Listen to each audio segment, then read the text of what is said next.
Olá, que bom ter você aqui. Se você está aqui assistindo a essa aula, é porque você se interessa por esse assunto, que são os nervos periféricos.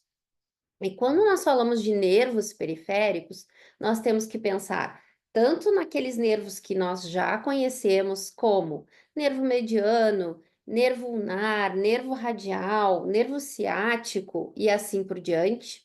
Mas também temos que pensar nos nervos cutâneos. São aqueles nervos que estão na pele, né? E que estão por todo o nosso corpo, inervando a pele e trazendo também, por muitas vezes, alterações sensoriais.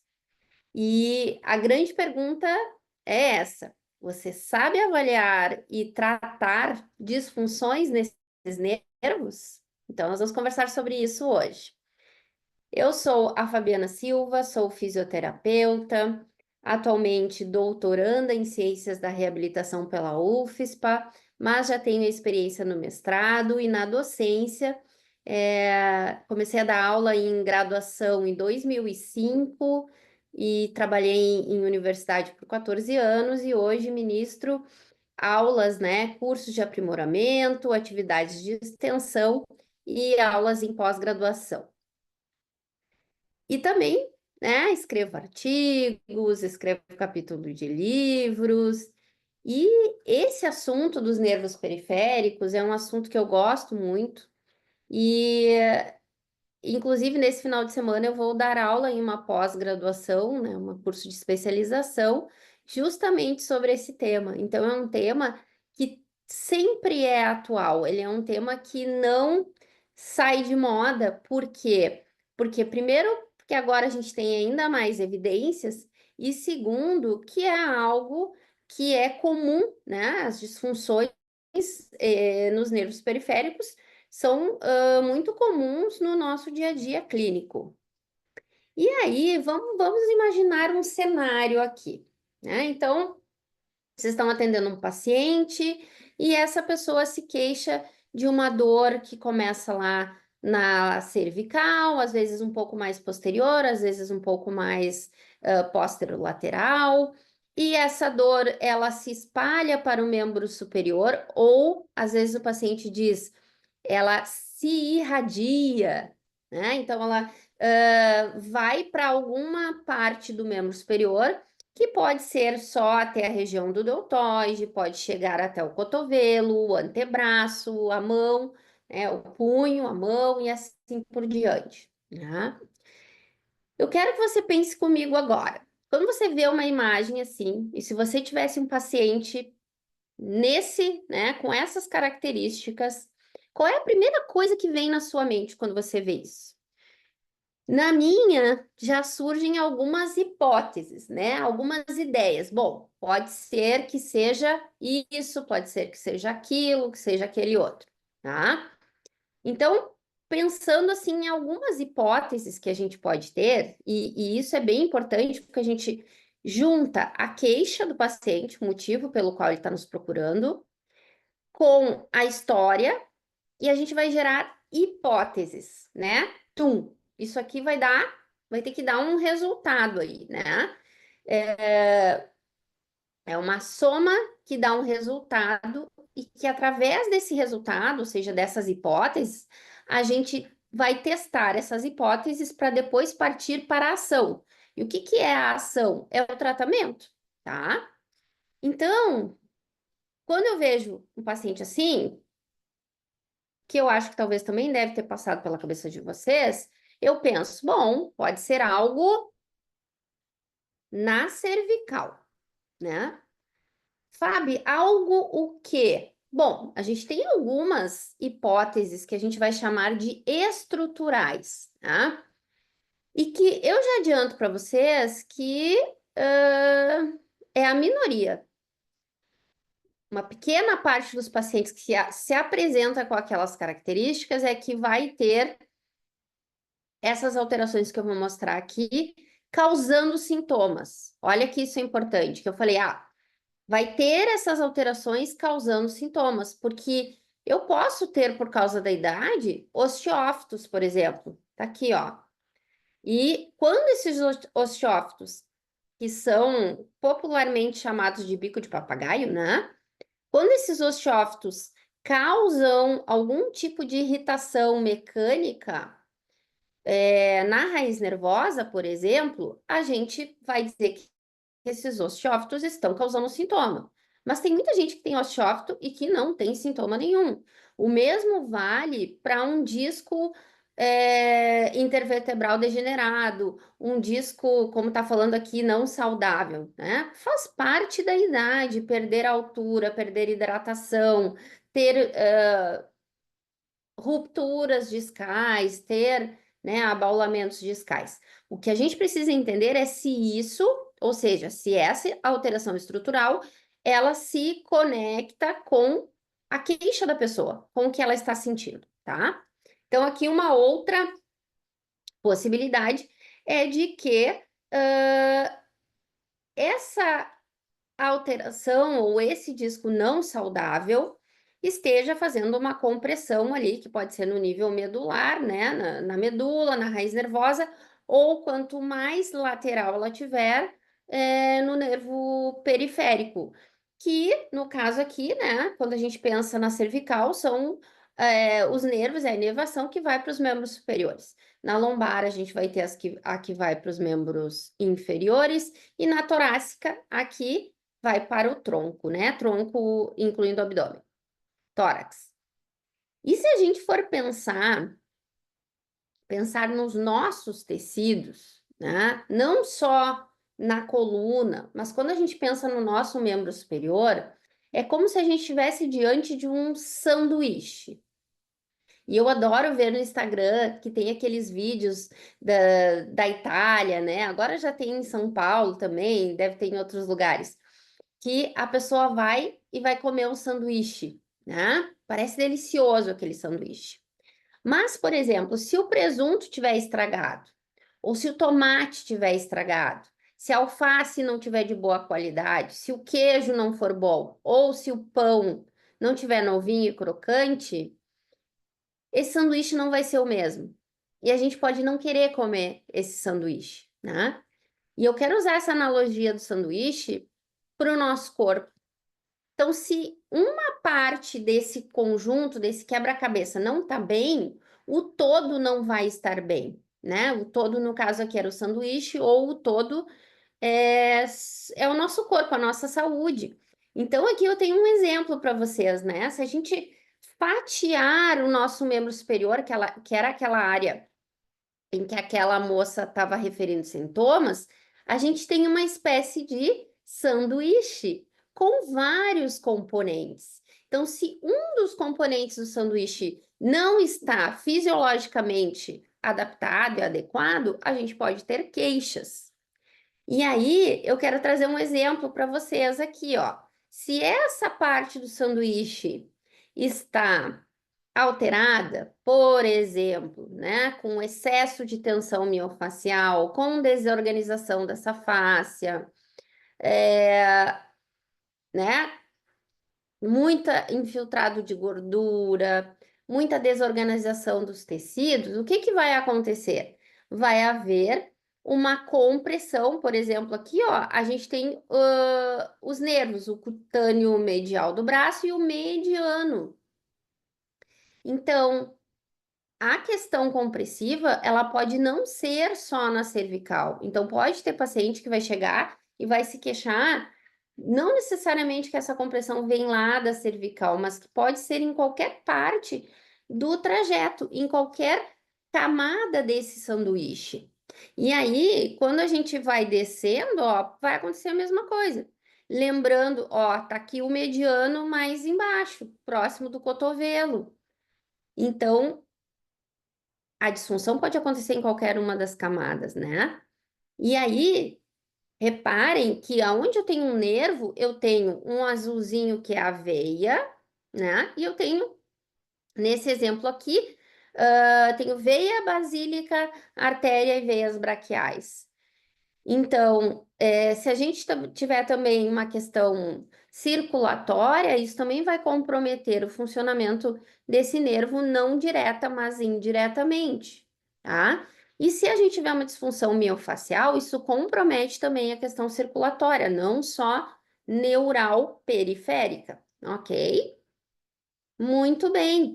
Então, é importante quando o paciente chega com aquele tipo de queixa, a gente pensar na raiz nervosa, né, na coluna, da onde, né, a origem, da onde sai, e pensar no trajeto. E esse trajeto, que foi o sanduíche que eu mostrei para vocês ali, ele acontece no braço, no antebraço, na mão, no membro inferior também, né? A gente pode fazer uma analogia para o membro inferior.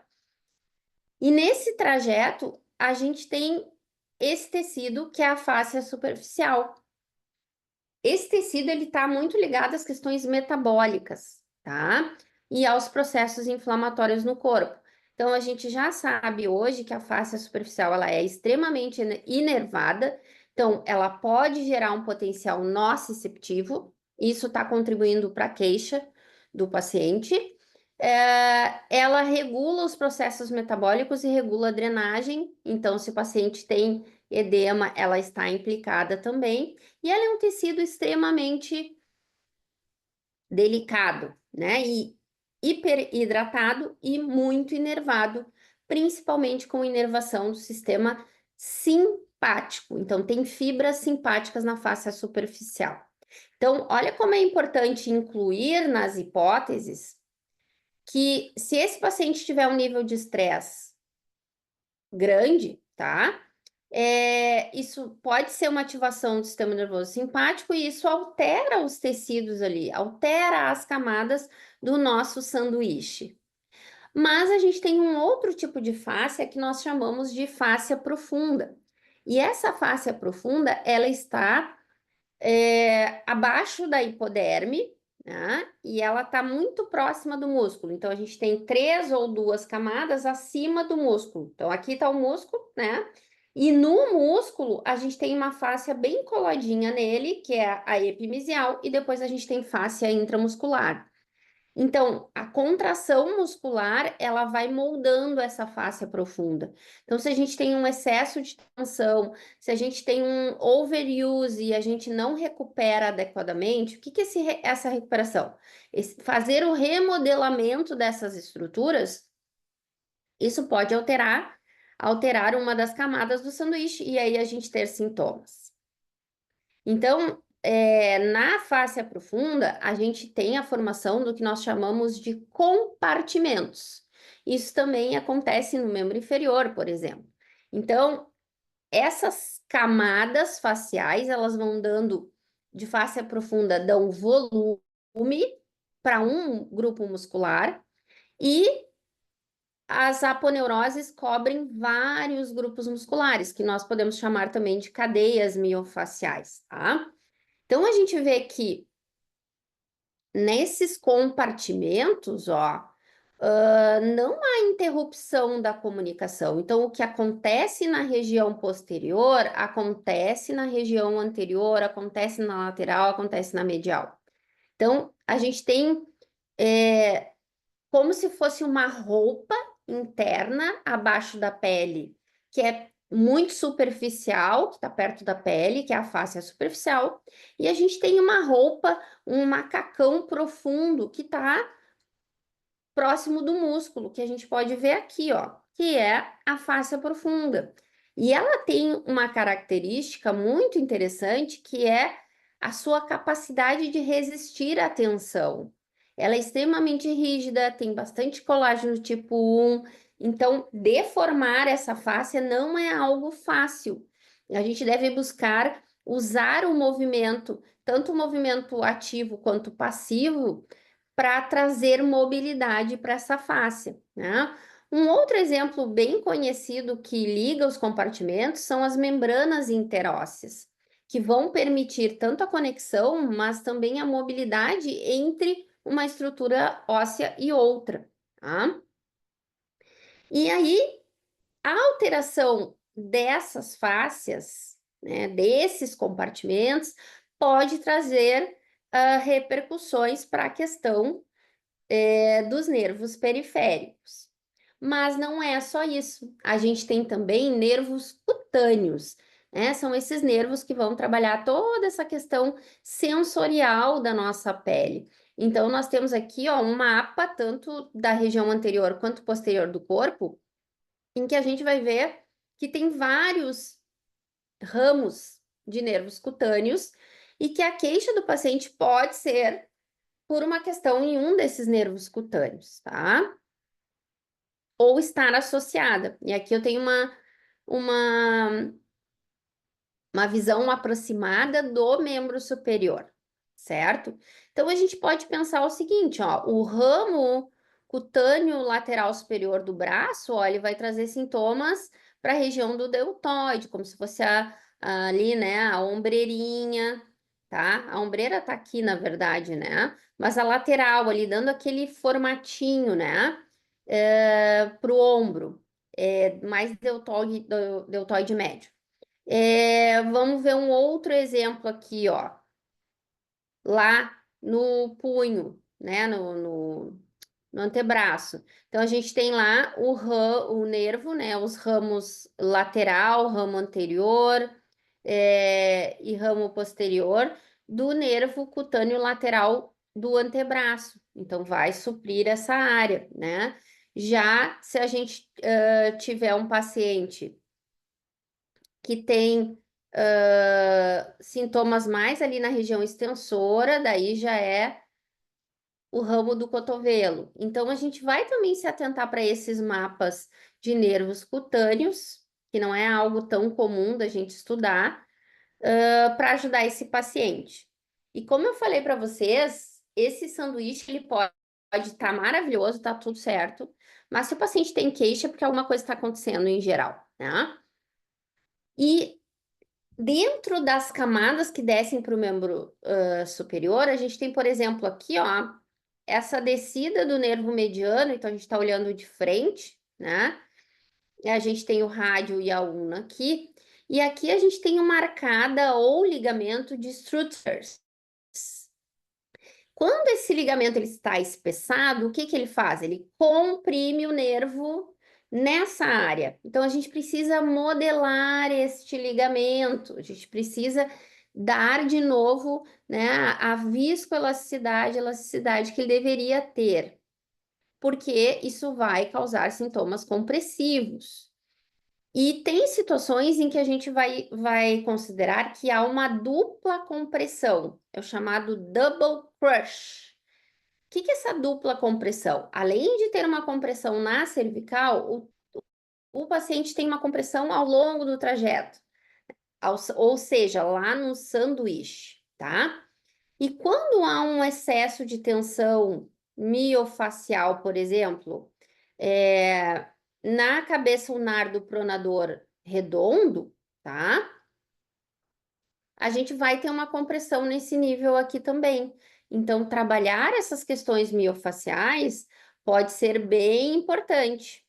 E tem uma outra área em que a gente vai ter essa compressão aqui, que é de fáscia, não é miofacial, porque aqui, ó, a gente tem a cabeça do bíceps braquial e a inserção do bíceps não termina na tuberosidade do rádio. Na verdade, ela faz uma expansão, como se fosse um reforço, ó, que parece um leque aqui, que nós chamamos de expansão miofacial. E nessa expansão, a gente pode ter a compressão do nervo mediano e da artéria braquial. Então, é uma outra região que vocês têm que estar atentos e tem que vir lá nas hipóteses. Será que é isso? Será que é aquilo? Tá?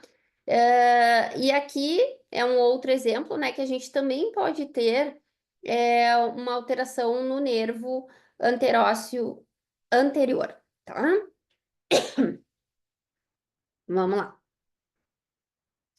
E aqui eu só trouxe para vocês um quadrinho, né, com as funções de cada nervo cutâneo. Desculpa. Quais são as raízes, os nervos espinhais que contribuem, né, da onde eles vêm, e qual é a distribuição, tá?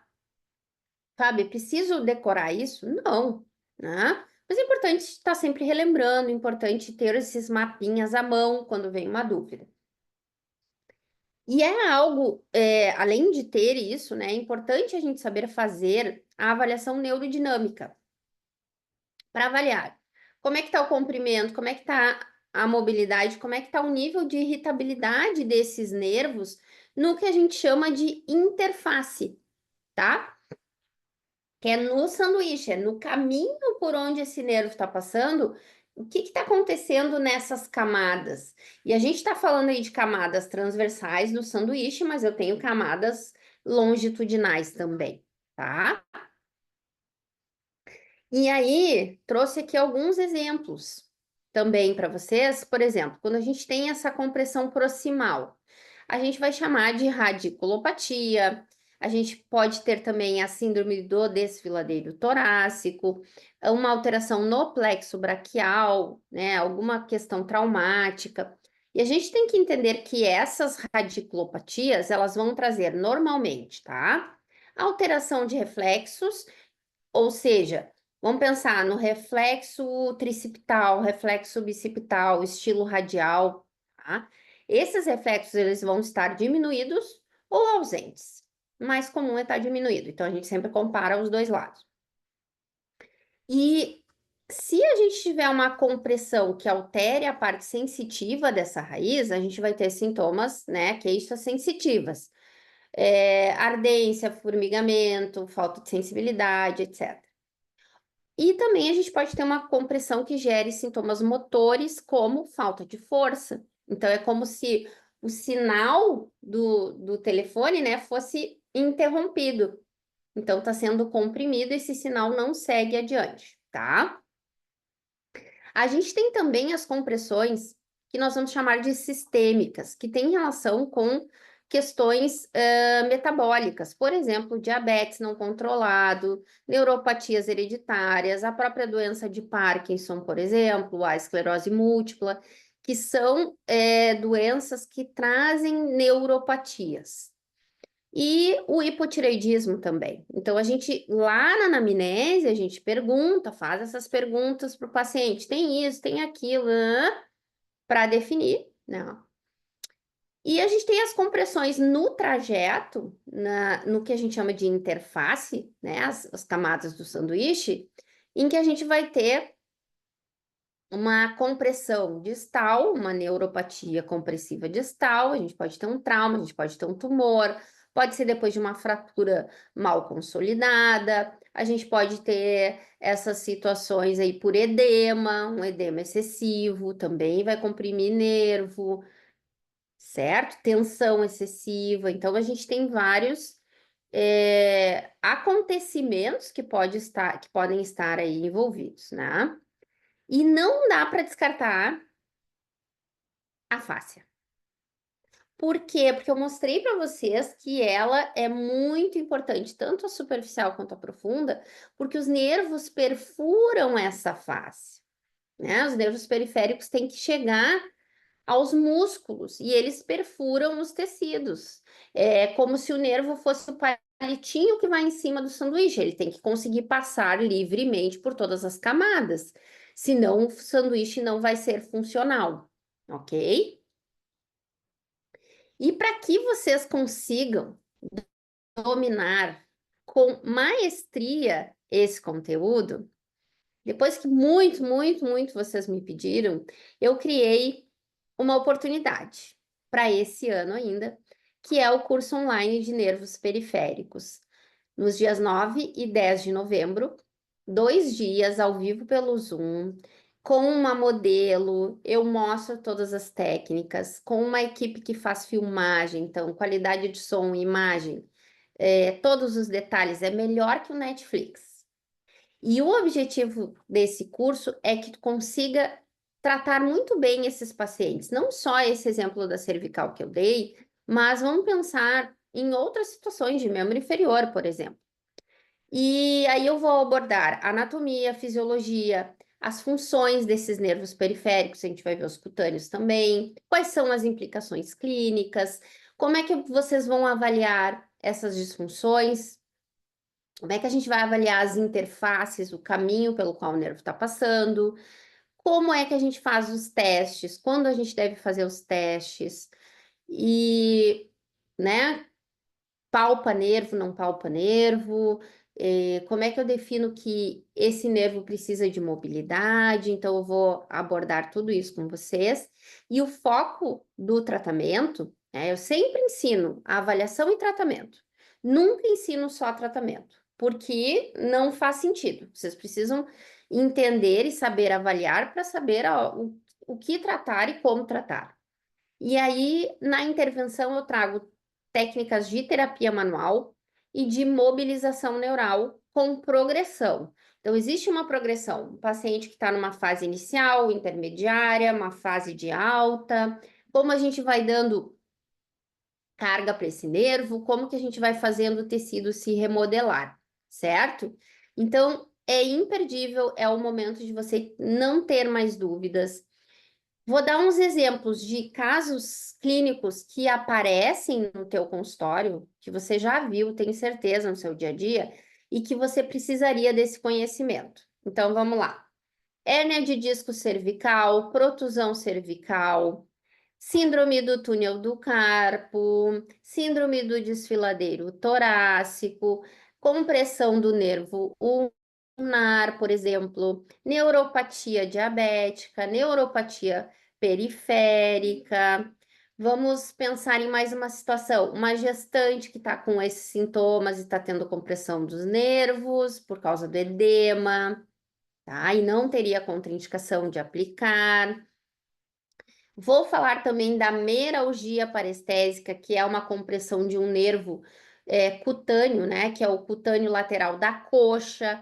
Tem muitas pacientes, principalmente por uso de roupas apertadas, que comprimem esse nervo ali na região do ligamento inguinal, por exemplo. E aí, como é que a gente faz para tratar isso? Vem comigo que eu vou te ensinar. E, Fábio, o que que eu preciso para participar desse curso contigo? Te inscreve, só te inscrever, né? A gente tem todo um suporte e olha que importante. Quando termina o curso, eu fico no grupo de WhatsApp contigo. Eu fico ali para tirar as tuas dúvidas. Tu pode compartilhar os casos clínicos comigo. Ah, será que eu fiz certo? Eu estou no caminho certo? Eu estou ali para te ajudar. Você ganha um certificado de 16 horas do curso, tem questionários, eu elaborei um body chart, né, um mapa do corpo, questionários, vários instrumentos que vocês podem usar para avaliação. Você tem acesso à gravação por 1 ano, e além dos questionários, tem artigos, tem capítulo de livro, artigo traduzido, tem lives específicas, tem um monte de coisa que você pode usar para aprofundar ainda mais o seu conhecimento. E o investimento nesse curso é de R$ 1.297 e você pode pagar no cartão, no boleto, a gente resolve de qualquer jeito, você vai entrar nesse curso. E quem já é meu aluno tem um desconto de R$ 300. E aí você pode pensar assim, ah, Fábio, mas eu ainda não sou. Pois é, mas está na hora de ser. Por quê? Quando você é meu aluno, acredita no que eu faço e, né, é fiel, segue estudando com a gente, você também, a gente é uma forma de agradecer a você por isso, é dando um desconto, né, nos cursos que você quer fazer. Então, você já tem um desconto garantido por ser meu aluno. E também, quando a gente organiza o Congresso Mundial de Fáscias e outros eventos, os meus alunos sempre têm desconto, então vale muito a pena. E eu quero falar com vocês o seguinte: vamos pensar que a gente vai pegar a estrada. Então, antes da gente pegar uma estrada para viajar, seja a trabalho ou a passeio, não importa, uma das coisas que a gente faz antes de pegar a estrada é se preparar para isso, certo? Então, a gente vai preparar o carro, a gente vai abastecer, a gente vai ver se está tudo ok na questão mecânica, a gente vai ver se tem água para limpar o para-brisas, vai checar os pneus, a gente vai se preparar fisicamente, psicologicamente, se for possível, para fazer essa viagem. O que tem a ver com o que nós estamos falando, Fábio? Que todo dia, quando a gente sai para atender, quando a gente sai para trabalhar, nós estamos fazendo uma viagem. E quando a gente viaja e não se prepara para essa viagem, olha o que que acontece. A gente fica empenhado no meio do caminho. Os problemas aparecem. A gente não consegue resolver os problemas. E isso, pensem se essa viagem é o trabalho. Se eu não consigo dar o melhor resultado para o paciente, se o paciente não melhora o que deveria, se o paciente chegou com essas queixas e eu não consigo atender, não pode ser assim. Eu não posso ficar empurrando esse carro. Eu devia ter me preparado. Ah, imprevistos acontecem. Pois é, mas a gente tem que minimizar ao máximo esses riscos, certo? Então, vamos pensar nisso. Trabalhar, atender, cuidar dos pacientes, ter essa responsabilidade é como viajar. Eu preciso me preparar para isso, para não ter imprevistos.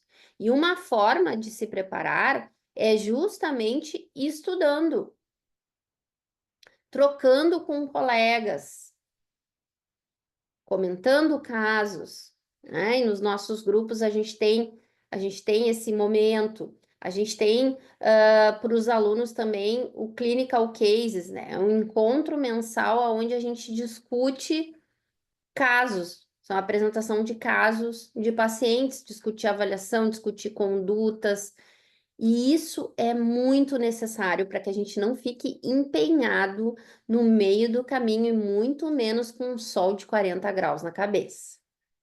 Por isso que eu costumo dizer, a sorte me encontrou preparada.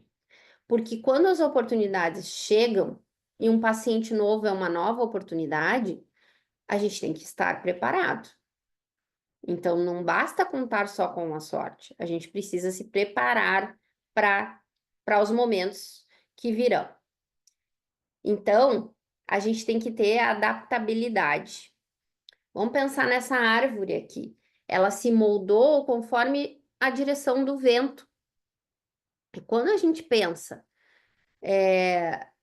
muitas vezes, o mais forte sobrevive. Não, não é o mais forte que sobrevive. É o que mais se adapta que sobrevive. Então, se a gente for pensar, quando vem um vento muito forte, se essa árvore ela é muito forte e rígida, ou seja, ela não é adaptável, ela facilmente vai ser arrancada. Agora, quando ela é adaptável e ela balança, né, ela tem esse molejo, ela se adapta e é mais difícil que ela seja arrancada e que ela caia.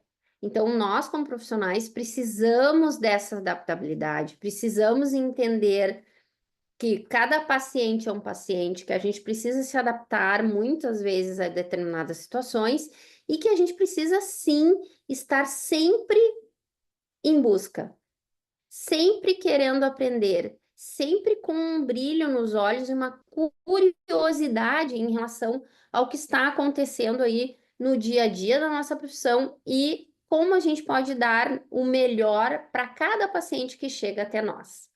Eu espero muito que você tenha gostado dessa aula e que a gente se encontre, então, no curso dos nervos periféricos. Até lá!